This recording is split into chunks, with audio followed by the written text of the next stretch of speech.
थाना city lodhra police की डकैत गैंग के खिलाफ कार्रवाइयां। 2 डकैत गैंग ट्रेस करके सरगना समेत 7 मुलजिम गिरफ्तार कर लिए। मजीद देखते हैं डॉक्टर काजम अब्बास बलोच की इस रिपोर्ट में।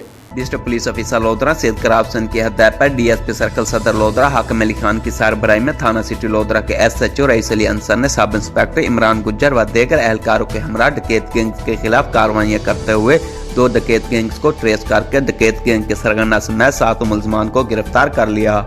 डीएसपी सर्कल सदर लोधरा हाकिम अली खान ने एसएचओ थाना सिटी लोधरा रईस अली अंसर के हमरा प्रेस कॉन्फ्रेंस करते हुए बताया कि एसएचओ थाना सिटी रईस अली अंसर की सरबराही में पुलिस टीम ने बिलाली खपरा गैंग के 3 और यारी गैंग के 4 अरकान को गिरफ्तार करके इनके कब्जे से 16 मुकदमात में लूटा गया 24 लाख रुपए मालियत का माल मसरूका और वारदातों में इस्तेमाल किया गया असला भी बरामद कर लिया है। बरामदशुदा सामान में 7 मोटरसाइकिल, कीमती मवेशी, नकदी और वारदातों में इस्तेमाल किया गया जदीद असला भी शामिल है। मुलजमान से मजीद तफ्तीश जारी है। डीपीओ सैयद कराबसन की हदायत पर जिला भर की पुलिस जराइम पेशा अनासर के खिलाफ पूरी तरह मुतहरक है।